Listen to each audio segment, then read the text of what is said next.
Dan bagaimana hasil dari penggeledahan tim KPK di kantor Kementerian KP Jakarta? Kita akan tersambung dengan rekan Kristo Suryokusumo dan juru kamera Maximilianus langsung dari gedung KPK Jakarta. Kristo, KPK telah mengantongi sejumlah bukti dari hasil dugaan korupsi ekspor benur oleh Edi Prabowo. Dan hari ini KPK kembali menggeledah kantor KKP. Apa sesungguhnya yang dicari KPK dalam penggeledahan hari ini?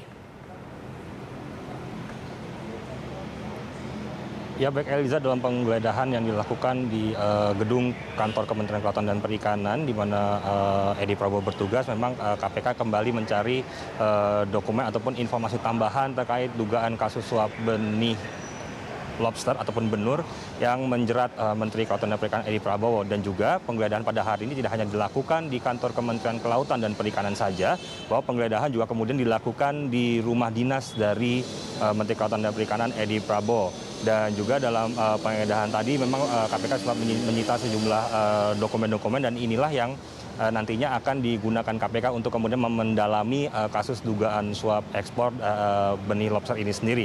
Namun hingga kini kami juga masih menunggu keterangan lebih lanjut dari pihak KPK mengenai penggeledahan yang sudah berlangsung pada siang hari tadi, tentang apa saja yang kemudian ditemukan oleh KPK dan juga barang apa saja yang kemudian disita dari penggeledahan di dua lokasi tersebut, di mana dalam kasus ini juga KPK juga sudah menetapkan 7 orang tersangka, di mana ketujuh orang tersangka ini saat ini juga sudah ditahan oleh KPK dan juga menjalani pemeriksaan di KPK sendiri, di mana untuk kasus dugaan suap benih lobster ini sendiri, KPK menduga bahwa Edi Prabowo menerima suap terkait dengan perizinan tambak usaha atau pengelolaan perikanan atau komunitas perikanan sejenis pada tahun 2020, di mana uang dari perusahaan-perusahaan yang berminat untuk menjadi eksportir ini ditransfer ke rekening milik PT ACK yang dipegang oleh Amri dan Ahmad Bahtiar, yang diduga merupakan calon yang diajukan oleh pihak Edi Prabowo serta Yudi Surya Atmaja, di mana uang dari rekening PT ACK ini sendiri kemudian ditarik masuk ke rekening Amri dan juga Ahmad Bahtiar, yang menurut KPK totalnya mencapai nilai kurang lebih 9,8 miliar rupiah.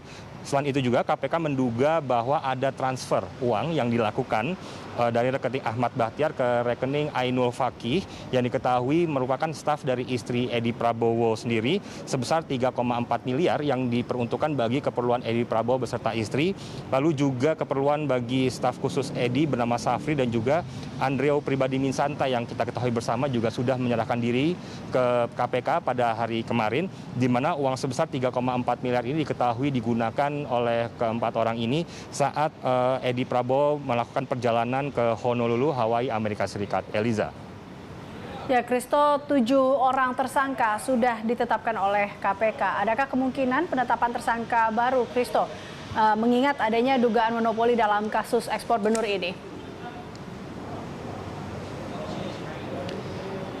Ya baik Eliza, KPK sendiri menyatakan bahwa sangat mungkin bahwa dalam kasus dugaan suap ekspor lobster ini sendiri masih ada tersangka-tersangka baru, dan hal ini terlihat dinilai KPK terlihat dari pola ataupun aliran uang yang masuk ke dalam rekening PT ACK ini sendiri, dan sangat dimungkinkan bahwa aliran uang ini tidak hanya berasal dari satu pihak saja. Oleh karena itu KPK masih akan mendalami keterangan dan juga akan memintai keterangan juga dari ketujuh orang yang sudah ditahan ini, karena menurut KPK melalui Deputi Penindakan KPK Karyoto kemarin pada saat konferensi pers juga menyampaikan bahwa 7 orang tersangka yang saat ini sudah ditahan oleh KPK dinilai memiliki peran yang cukup dominan dalam kasus dugaan suap ini sendiri. Oleh karena itu KPK untuk terlebih dahulu akan mendalami keterangan dari 7 orang tersangka ini sebelum nantinya mengembangkan penyidikan dalam kasus ini, apakah nantinya akan adanya tersangka baru dalam kasus ini. Eliza.